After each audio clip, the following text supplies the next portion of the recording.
Salut tout le monde, où que vous soyez, sachez que vous allez être surpris que les esprits existent, du moins des énergies existent quoi.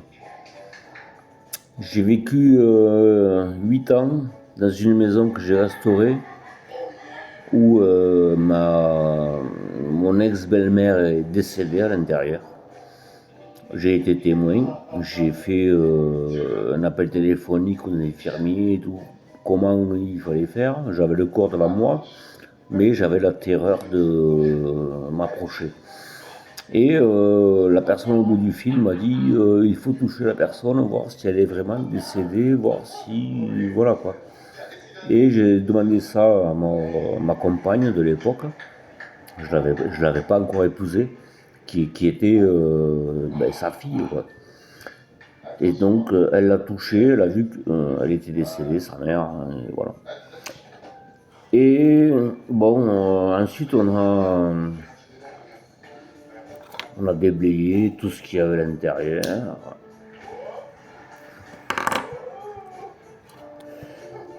Parce que c'était une vieille ferme de campagne, comme on dit mes parents, un taudis. Mais il y avait beaucoup de choses à refaire. Il y avait beaucoup de choses à l'intérieur qui ne servaient à rien, qui pourrissaient, qui devaient être extraites. Et donc on a fait ça. On a fait ça. Et donc on a restauré la maison, on a refait la toiture, on a fait du carrelage, on a fait du placo, on a fait une troisième chambre. On a fait une cuisine avec des éléments de cuisine offerts par ma tante. On a tout placé, on a tout fait bien et tout. Mais il s'est passé beaucoup de choses comme la, la table où on mangeait tous les jours qui se déplaçait en fait de 15 ou 20 cm tous les jours. En fait, en sortant de la chambre, on était obligé de passer, si vous voulez aller à la salle de bain, aux toilettes, machin, on était obligé de passer entre cette table et le canapé qui était adossé à un genre de bar, voilà, qui était sur le côté. Et donc, il y avait 1 mètre pour passer. Et cette table, à chaque fois, elle rétrécissait l'espace. Tous les matins, il y avait quoi on était obligé de pousser la table pour pouvoir passer. Tous les jours, tous les matins, tous les jours. Et puis moi, j'ai enregistré aussi avec mon téléphone de l'époque. J'ai plus les rushs parce que je sais pas, je l'ai pas téléchargé comme il fallait. C'était pas sur Google ou machin. Sur le. Comment ça s'appelle une nuage. Voilà.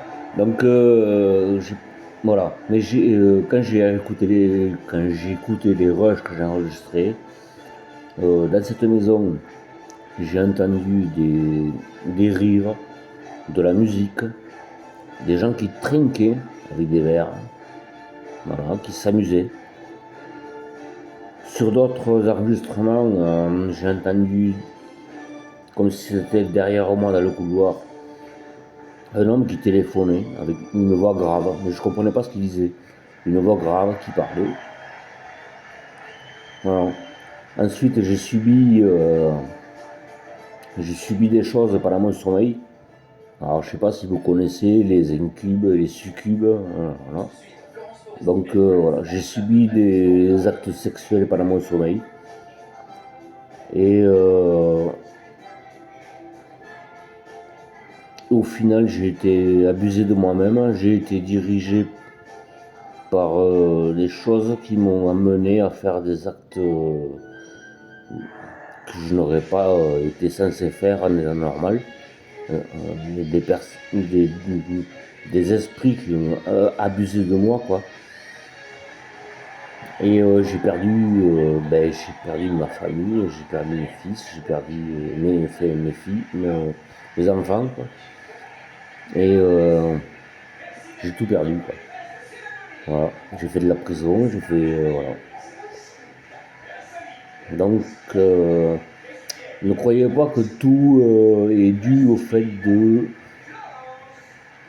boire, fumer, avoir une mauvaise ambiance, des mauvaises personnes que vous côtoyez. Ne croyez pas tout ça. Enfin, faites-en quand même, gardez-le vous au coin du cerveau, mais suivant où vous habitez, voilà, il y a des esprits qui font que vous tombez dans la misère, qui vous poussent à faire des choses que vous n'êtes pas censé faire, parce que ils plongent dans votre faiblesse. Moi, c'était l'alcool et le joint, et ils ont abusé de ça, quoi. Et ils m'ont poussé à faire des choses pas bien, et que je m'en veux, et que je m'en voudrais toute ma vie, et que je regrette toute ma vie avec. Voilà, et puis la personne concernée aussi. Donc, voilà, quoi. Moi, je voudrais dire que la drogue, c'est certes un fléau, l'alcool aussi, c'est un fléau, mais les esprits existent et qu'il faut en prendre conscience. Voilà. Moi, une fois, je suis sorti de ma chambre, j'ai traversé le couloir, j'ai poussé un peu la table, je suis allé à la toilette pisser un coup, il était 3h30 du matin. Quand je suis sorti des toilettes pour traverser la porte, il y avait l'ombre noire, c'était la mère, c'était la mère de ma femme, quoi. Parce que je m'étais marié avec elle à l'époque. C'était la mère de ma femme qui était décédée à la maison. La même taille, la même corpulence, mais plus noire que l'ombre. Et ça m'a surpris. J'ai dit, mais non, c'est pas possible, et je suis passé au travers. Voilà. Après, j'ai ressenti autre chose, hein. J'étais allongé sur le lit, je me reposais, c'était 1h de l'après-midi. Je venais de manger, j'ai avant de repartir au boulot, je me repose un peu. Et le lit, au bout de mes pieds, il s'est affaissé comme si quelqu'un s'asseyait. Il s'est affaissé. J'ai vu le matelas s'enfoncer tout seul alors qu'il n'y avait personne, quoi. Voilà. Après, voilà, plein de choses comme ça, quoi. Bah, si vous voulez en discuter avec moi, bah, écoutez, je suis là. Voilà. Allez, salut, à ciao.